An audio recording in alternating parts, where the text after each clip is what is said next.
تو حدیث ہے ان ابی ہریرہ رضی اللہ تعالی عنہ قال قال رسول اللہ صلی اللہ علیہ وسلم لا تحاسدوا ولا تناجشوا ولا تباغضوا ولا تدابروا ولا يبيع بعضكم على بيع بعض وكونوا عباد الله اخوانا المسلم اخو المسلم لا يظلمه ولا يخذله ولا يكذبه ولا يحقره التقوى ها هنا ويشير الى صدره 3 مرات بحسب امرئ من الشر ان يحقر اخاه المسلم كل المسلم على المسلم حرام دمه وماله وعرضه۔ حضرت ابی ہریرہ رضی اللہ تعالیٰ عنہ سے روایت ہے کہ آپ صلی اللہ علیہ وسلم نے ارشاد فرمایا لا تحاسدوا، کہ حسد مت کرو، حسد مت کرو۔ حسد کیا ہوتا ہے؟ حسد یہ ہوتا ہے کہ آپ اس بات کی تمنا کریں کہ میرے بھائی کو اللہ نے جو نعمت دی ہے وہ اس سے چھن جائے۔ مثال کے طور پر میرا کوئی بھائی ہے، رشتہ دار ہے، میرا کوئی کولیگ ہے، اللہ تعالیٰ نے اس کو علم دیا ہے، اس کو کوئی منصب دیا ہے، اس کو کوئی مال دیا ہے، تو میرے دل کے اندر یہ تمنا ہو کہ یار یہ جو نعمت ہے اس آدمی کے پاس نہیں ہونی چاہیے، یہ اس سے چھن جائے، تو یہ حسد ہے۔ تو فرمایا آپ صلی اللہ علیہ وسلم نے کہ حسد مت کرو۔ پھر فرمایا ولا تناجشو، یہ تناجش نہ کرو۔ تناجش کیا ہوتا ہے؟ تناجش یہ ہوتا ہے کہ چیز کی قیمت کو اس پر زیادہ ریٹ لگا دینا تاکہ جو بندہ خریدنے کے لیے آیا ہے وہ اس کو خرید نہ پائے۔ مثال کے طور پر مارکیٹ کے اندر ایک چیز آئی ہے، اب لوگ اس کو خرید رہے ہیں، 100 روپے میں اس کی قیمت فکس ہو گئی ہے، لیکن آپ آئے اور آپ نے خریدنا بھی نہیں، آپ نے کہا کہ نہیں میں اس کو 110 ریال دوں گا، میں اسے 110 روپے دوں گا، تو اس کی قیمت کو بڑھانا اور خریدنے کی نیت بھی نہ ہو، صرف اس لیے بڑھانا کہ دوسرے لوگ بھی اس کو نہ خرید سکیں، تو یہ تناجش ہے۔ تو اس سے بھی آپ صلی اللہ علیہ وسلم نے ہمیں منع فرمایا ہے۔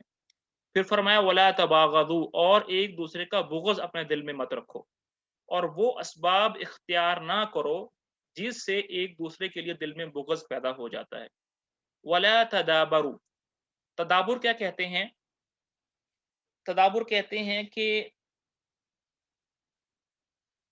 تدابر جو ہے نا وہ پیٹھ پھیرنے سے ہے، پیٹھ پھیرنے سے، کہ جان بوجھ کر اپنی ایک الگ سے رائے رکھ لینا، جان بوجھ کر اپنا ایک مطلب مسجد، اپنی 1.5 انچ کی مسجد ہے نا وہ الگ ہی بنا لینا، آپس میں اتفاق نہ ہونے دینا۔ مثال کے طور پر کوئی کسی بات پر مشورہ ہو رہا ہے کہ بھی کیا کرنا چاہیے، تو جان بوجھ کر ان کو ایک نقطے پر، ایک پوائنٹ پر اکٹھے نہ ہونے دینا، یہ تدابر ہے۔ کیونکہ اللہ تعالیٰ کو مسلمانوں کا اجتماع، ان کا اکٹھا ہونا، ان کا اتفاق بہت زیادہ پسند ہے۔ تو جب میں اور آپ جو ہے وہ جان بوجھ کر اپنا الگ سے ایک پوائنٹ بنا لیں گے، جان بوجھ کر کہ کہیں ان کا اتفاق نہ ہو جائے، تو پھر ان کا اتفاق نہیں ہو پائے گا۔ تو اسی سے آپ صلی اللہ علیہ وسلم نے ہمیں منع فرمایا ہے۔ وَلَا يَبِيعُ بَعْضُكُمْ عَلَى بَيْعِ بَعْضٍ، اور تم میں سے کوئی بھی دوسرے بھائی کے سودے پر اپنا سودا نہ کرے۔ مثال کے طور پر ایک دکاندار اور گاہک کے درمیان ساری چیزیں طے ہو گئیں، اس نے کہا جی یہ جو قمیص ہے میں آپ کو 100 روپے میں دوں گا، دونوں کے درمیان اتفاق ہو گیا۔ اب آپ اوپر سے چلے گئے اور کہا جی میں آپ کو اس کے 110 روپے دینے کے لیے تیار ہوں، تو کیا ہوگا؟ وہ جو گاہک، جو بیچنے والا ہوگا، وہ کیا ہوگا؟ وہ آپ کی طرف للچائی ہوئی نظروں سے دیکھے گا، تو جو پہلا کیا ہوا سودا ہے وہ کیا ہو جائے گا؟ وہ ختم ہو جائے گا۔ تو ایسے بھی نہیں کرنا چاہیے کہ جب آپ دیکھ لیں کہ دو لوگوں کے درمیان معاہدہ طے ہو گیا ہے، وہ آپس میں رضامندی ہو گیا، تو وہاں اوپر جا کر ایک الگ سے آفر دینا ان کو، اور ان کے اس ایگریمنٹ کو، ان کے اتفاق کو توڑنے کی کوشش کرنا، یہ بالکل غلط ہے۔ یہاں سے ایک اور اصول بھی نکلتا ہے، وہ ہے شادی بیاہ کا مسئلہ، اور یہ ہمارے اکثر ہوتا ہے، دیکھا ہوگا کہ دیکھیں اگر کسی کو پتا ہے کہ بھی فلاں لڑکے والوں اور فلاں لڑکی والوں میں جو ہے وہ اتفاق ہو گیا ہے، رشتہ طے ہو گیا ہے، بات چیت ہو گئی ہے کہ ہاں ان کا رشتہ ہوگا، ان کا نکاح ہوگا، اس کے بعد جانتے ہوئے نکاح کا الگ سے پیغام بھیجنا کسی اور کی طرف سے، تو یہ بھی اس کے زمرے میں آتا ہے، یہ بھی سخت حرام ہے۔ آپ صلی اللہ علیہ وسلم نے ہمیں اسے منع فرمایا ہے۔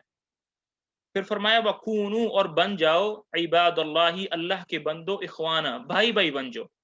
کیا بن جاؤ؟ وَكُونُوا عباد اللہ اخوانا، اور اے اللہ کے بندو بھائی بھائی بن جاؤ۔